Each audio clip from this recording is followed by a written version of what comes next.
Oke, assalamualaikum, selamat datang lagi di Otomotif Tutorial Channel. Semoga kalian sehat selalu, banyak rezeki dan dilancarkan dalam segala kegiatan yang kalian jalani. Nah, kali ini masih seputar otomotif. Kita akan bahas tentang alat scanner mobil yang khusus buat mobil ya teman-teman, bukan buat truk, bukan buat motor, bukan buat genset juga. Nah, kali ini namanya adalah VDM 2. Nah, di sini alatnya cukup lumayan simple. Ini pakai wifi ya. Kalau warna yang biru pakai bluetooth. VDM itu ada dua tipe teman-teman, ada tiga. Yang pertama VDM 1, dia berkabel, dia tidak pakai wifi dan tidak pakai bluetooth. Dan yang kedua adalah VDM 2 yang ini, dia pakai wifi kalau warna merah, dan warna biru pakai bluetooth. Kekurangannya apa aja nanti kita bahas. Tapi sebelum itu kalian bisa order ini di marketplace online ya, dari luar negeri juga bisa. Kalau dari luar negeri harganya lebih murah, walaupun pengirimannya sampai 2 bulan 3 bulan, cukup lama teman-teman. Tapi kalau kalian mau cepet, pakai marketplace yang ada di Indonesia aja, walaupun harganya lebih mahal. Nah, kalian pertama-tama download aplikasi yang bernama sebentar teman-teman. Oke, kita atur dulu. Ukandas ya kan. Aplikasi ini ada di Play Store. Ukandas atau apalah itu. Nah, di sini kalian langsung masuk ke register dulu. Register dulu dan terserah kalian mau isi apa. Yang jelas pakai email yang aktif biar lebih aman ya. Langsung masuk ke setting. Pilih bahasa Inggris saja teman-teman, walaupun ada bahasa Indonesia. Pilih bahasa Inggris karena ini terkait dengan updatean dari driver merek-merek mobil yang akan kita download. Lalu ke link, perhatikan kalau kalian pakai warnanya merah berarti wifi, kalau kalian pakai warna biru berarti bluetooth. Nah, kita langsung ke update aja. Di sini langsung masuk ke bahasa, kita pakai bahasa Inggris karena bahasa yang lain tentu kalian juga pasti kurang paham ya, kecuali kalian memang jagoan gitu kan. Nah, kalau kita pakai bahasa Arab misalnya, di sini emang udah ke download otoritas, cuman bahasanya Arab. Kita pilih bahasa Inggris ya. Nah, ini kan udah om download, kalian tinggal centang semua sampai ini ada logo, centang semua sampai ke bawah dan klik update. Karena Om Tori udah update, jadi Om Tori nggak klik. Waktunya juga cukup lama ya. Usahakan pakai jaringan wifi, sekitar 30 menitan downloadan ini udah kelar teman-teman. Kalau udah selesai, kita ke alatnya itu sendiri. Kita bisa colokkan ke mobil, ke bagian bawah setir biasanya ya, di konektor OBD2. Setelah itu kita masuk ke diagnosis teman-teman. Nah, di diagnosis ini ada beberapa pilihan negara produksi mobil ya. Contohnya Amerika, tentu kita ada Jeep ya, Jeep, dan juga apa ini Ford. Tentu kita kebanyakan di Eropa atau Asia juga ya.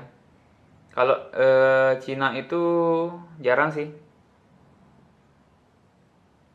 Contohnya anggaplah Honda lah ya. Honda versionnya seperti ini. Nah, nanti ketika dicolok dia akan membaca teman-teman. Nah, di sini kalian tunggu aja sampai dia masuk ke protokol yang ada di mobil Honda itu. Nanti akan tertera banyak, bisa auto detect ataupun kalian bisa tulis nomor VIN yang ada di bagian dalam kap. Oke, kelemahan dari alat ini mungkin kita lebih sulit ya untuk memilih satu persatu sensor-sensor mana yang akan kita uji di live stream. Nah, jadi alat itu bisa membaca DTC, diagnosis trouble code, secara otomatis mendeteksi mana yang rusak, dia nembak langsung, itu bisa. Cuma ketika itu tidak terbaca, kita tentu memilih live stream satu persatu untuk mengecek apakah sensor itu normal. Nah, di VDM ini untuk mengecek live streamnya itu hanya terbatas di 30 kalau nggak salah, 30 live stream. Anggaplah lampu, misalnya lampu, airbag, lampu sen, transmisi, itu hanya bisa terbaca 30. Walaupun pada kenyataannya sensor itu ada banyak banget, bisa ratusan teman-teman. Nah, itu cuma bisa kebaca 30. Dan kekurangan yang berikutnya itu dalam mendeteksi, dalam loading tadi ya, dia cukup lama teman-teman, memakan waktu sekitar 3 menitan teman-teman untuk bisa masuk ke ECU-nya. Itu kekurangannya cukup lama. Yang selanjutnya kekurangannya paling ketika kita harus membatalkan perintah atau membatalkan menu, kita kembali ke menu awal tuh kadang-kadang dia macet. Tentu kita balik lagi ke awal, tapi ketika kita balik ke awal dia nggak perlu membaca lagi, udah bisa membaca otomatis, nggak perlu mendeteksi mobil apa lagi yang udah dibaca. Nah, kadang-kadang kita nggak bisa masuk teman-teman, khususnya di mobil-mobil Jepang. Nah, pada kasus Om Tori ini mobil Honda ya. Hampir semua mobil Honda itu di alat ini kayaknya kurang bersahabat, jadi kita harus memasukkan kode VIN yang ada di bawah kap ataupun di samping bodi itu ada kode VIN. Nah, dia langsung bisa membaca mobilnya merek apa dan tahun berapa, itu bisa langsung kebaca di sini. Dan kelebihannya adalah dia lebih murah dari pesaing-pesaingnya seperti Launch atau Autel atau apa Ancel, banyak banget ya merek-merek yang mahal.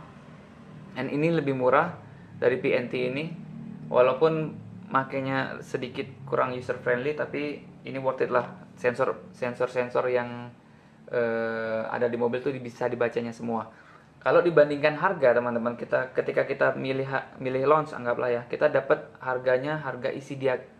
Isi diag itu sekitar 1,5 sampai 3 jutaan.